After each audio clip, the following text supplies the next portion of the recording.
विमल नेगी मामले की जांच सीबीआई को देने के बाद एसपी द्वारा डीजीपी पर लगाए गए आरोपों पर विपक्षी दल भाजपा लगातार प्रदेश सरकार पर हमलावर है और नेता प्रतिपक्ष द्वारा सरकार पर निशाना साधा जा रहा है। मुख्यमंत्री के इस्तीफे की मांग की जा रही है।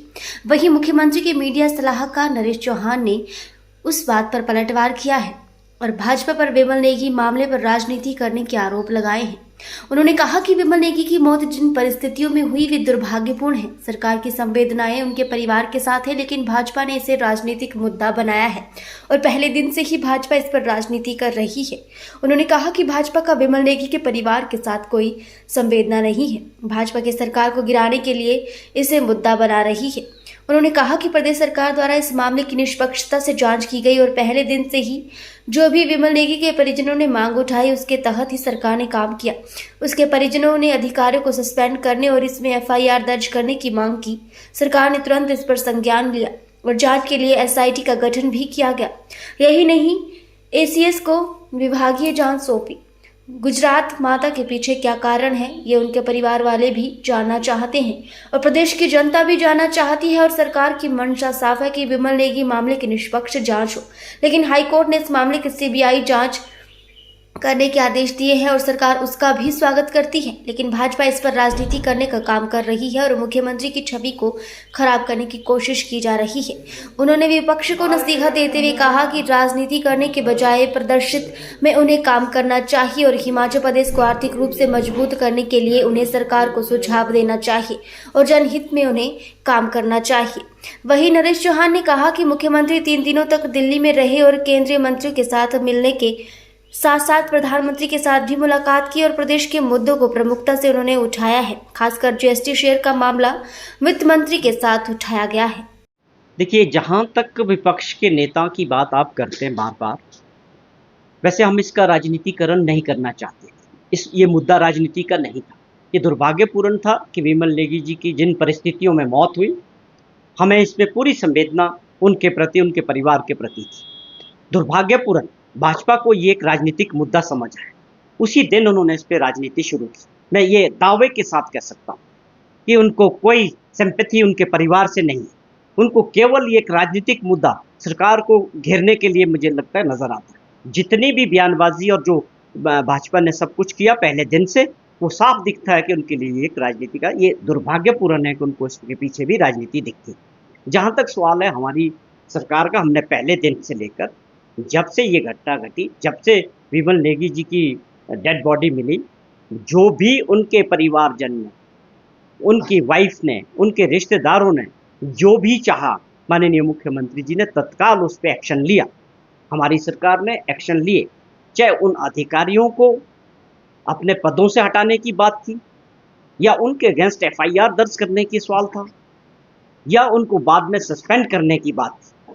किसी भी मुद्दे पर जो भी उस परिवार से, उनके लोगों से जो भी मांग माननीय मुख्यमंत्री जी से की गई, हमने उस के ऊपर तत्काल फैसले लिए। उसके बाद एसआईटी बनाने की बात की जाए या आईएएस ऑफिसर की अध्यक्षता में एक सिंगल मैन कमेटी की बात की जाए, क्योंकि इसका कारण क्या, सरकार की मंशा साफ थी, मुख्यमंत्री जी की मंशा साफ थी कि हम भी चाहते हैं कि इस आत्महत्या के पीछे अगर कोई कारण है तो वो हम भी जानना चाहते हैं, उनके परिवार को भी पता होना चाहिए और प्रदेश की जनता भी जानना चाहिए। हमारे तो प्रयास बड़े साफ थे।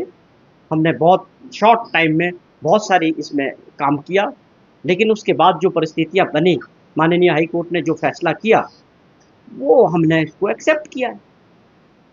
तो विपक्ष को सिर्फ अपनी राजनीतिक रोटियां सेकने के लिए, कांग्रेस को कोसने के लिए या माननीय मुख्यमंत्री जी को टारगेट करने का जो प्रयास लगातार विपक्ष के नेता करते हैं, उनको छवि को खराब करने के लिए जो प्रयास किया जा रहा है, वो बार बार उनका फेल होता है।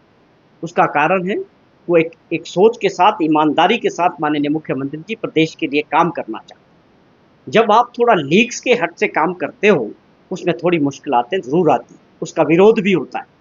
मैं समझता हूँ कि आने वाले समय में जो फैसले हमारी सरकार कर रही है, इनके अच्छे परिणाम आएंगे और विपक्ष को भी मैं समझता हूँ अभी समझने की आवश्यकता है कि जनहित के मुद्दों पे बात करें, प्रदेश की जनता से जो जुड़े हुए मुद्दे उन पे बात करें, उन पे सुझाव दें।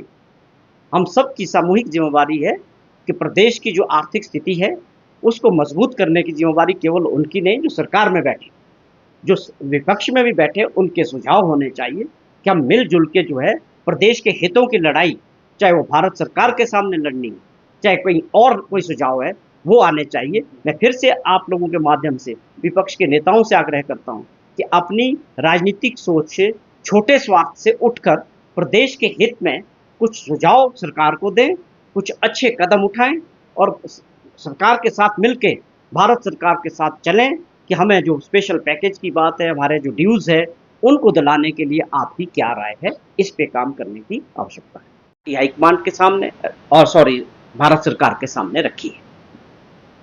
और आप समझे 60 फाइनेंस कमीशन आने वाला है, वहाँ मजबूती से उन्होंने जिन विषयों को लेके कि आने वाले फाइनेंस कमीशन में 5 साल के लिए हमारी कौन सी ऐसी योजनाएं और कौन से ऐसे इसमें फाइनेंस कमीशन में आनी चाहिए, उसको लेके भी पूरे तैयारियों के साथ वो भी, और भी जितने भी मंत्रालय से मिले, फाइनेंस मिनिस्टर से भी मिले हैं, उनसे भी बात कही है कि देश के विकास में हिमाचल प्रदेश का बहुत अहम योगदान है। आप समझे कि हम पहाड़ी राज्य, स्पेशल कैटेगरी स्टेट है। हम जीएसटी बनने के बाद, जब से देश में जीएसटी लागू हुआ, हमारा बहुत नुकसान हुआ। उसका पूरा आंकलन करके माननीय मुख्यमंत्री जी ने उनके सामने रखा कि जब हम वैट में थे तो किस प्रकार हमारे बद्दी रोटी वाला एरिया में हमारे को तकरीबन 3000 करोड़ रुपए का वैट आता था, लेकिन जैसे ही हम जीएसटी में गए वो घटकर केवल 300-400 करोड़ रह गया। तो ये बातें समझने की थी, पिछली सरकारों ने इन बातों की ओर ध्यान नहीं दिया। ये बहुत इंपॉर्टेंट मुद्दे प्रदेश के सामने होने चाहिए आने वाले समय के लिए। अगर आज हम अपने अधिकारों को सरेंडर कर देंगे, उसकी लड़ाई नहीं लड़ेंगे, तो बहुत पछताना पड़ेगा और प्रदेश को बहुत नुकसान होगा। मुझे बड़ी खुशी है कि माननीय मुख्यमंत्री जी ने पूरा होमवर्क किया, पूरी बातों को समझा और इसको भी बड़ी मजबूती के साथ देश के फाइनेंस मिनिस्टर के सामने रखा कि भाई हमें जो शेयर आता है जीएसटी का, जो आपने कंपनसेशन की बात की थी, उसका जो पीरियड था वो खत्म हो गया। अब हमारी जनसंख्या केवल 70-72 लाख का है, उस हिसाब से जीएसटी हम प्रोडक्शन करने वाली स्टेट है, लेकिन जीएसटी किसको मिलेगा? कंज्यूमर स्टेट को, वो हमारे पास है नहीं। तो प्रोपोर्शनेट जो हमको जीएसटी का शेयर आता है वो बहुत कम है। कहने का मतलब है ये एक ऐसी लड़ाई है, शायद प्रदेश की जनता इस बात को अभी तक उनके ध्यान में भी ये बात नहीं कि किस प्रकार हमारा और उनका प्रदेश का नुकसान हो रहा है। तो ये अधिकारों की लड़ाई की जो मैं बात कर रहा हूँ, चाहे उसमें बीबीएमबी का जो मुद्दा था वो उन्होंने बड़ी मजबूती से उठाया कि भाई पानी हमारा, राज्य दूसरे लड़ रहे हैं, हिमाचल का शेयर मिला नहीं। 5000 करोड़ के करीब हमारा फैसला हुआ था सुप्रीम कोर्ट से कि हमको मिलना चाहिए, वो क्यों नहीं मिल रहा है, वो किस तरह मिलेगा, क्या वो पैसे देंगे या बिजली के रूप में हमको मिलेगा? ये मैं समझता हूँ प्रदेश की ऐसी लड़ाई है, ऐसे मसले हैं कि जिसकी ओर पिछले 10-15 सालों से ध्यान देने की आवश्यकता थी।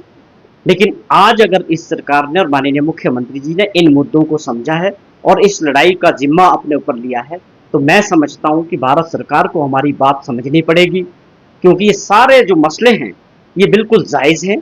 चाहे उसको या आज समझें या अगली बैठक में समझें, तो हमको उनको जो नुकसान हुआ है या जो हमारे अधिकार है वो भारत सरकार को देने पड़ेंगे, क्योंकि हम सिस्टम में, फेडरल सिस्टम में हैं। हम उनसे जो है कोई स्पेशल पैकेज की बात नहीं कर रहे, वो मिल नहीं रहा। जो हमारे और राइट्स थे, चाहे पेंशन की ओपीएस को लेके जो हमारे ऊपर कट लगा, या आप समझें जो आपदा के समय हमारे को जो असेसमेंट हुई थी उसको लेके थे, ये मैं समझता हूँ माननीय मुख्यमंत्री जी का बहुत इंपॉर्टेंट और बहुत बड़ा दौरा रहा। सभी मंत्रालयों से उन्होंने मुलाकात की और सभी बड़े विषयों पे जो है भारत सरकार के सामने हिमाचल प्रदेश के हितों को लेके बात की। इस बार आप समझें कि वो 21 तारीख को शिमला से दिल्ली गए थे दोपहर को, तो आप 22, 23 और 24 को मुख्यमंत्री जी ने दिल्ली के अंदर तीनों दिन आप समझें कि काफ़ी इम्पॉर्टेंट मिनिस्ट्रीज़ में सब जगह कैबिनेट मिनिस्टर्स के साथ उन्होंने मुलाकात की और मीटिंग भी की। और उसके अलावा जो आपकी नीति आयोग की मीटिंग थी 24 तारीख को, उसमें पार्टिसिपेट किया, जिसमें पूरे देश के हर राज्य से मुख्यमंत्री थे और देश के प्रधानमंत्री जी थे। और 16th जो फाइनेंस कमीशन है उनके साथ भी मुलाकात की।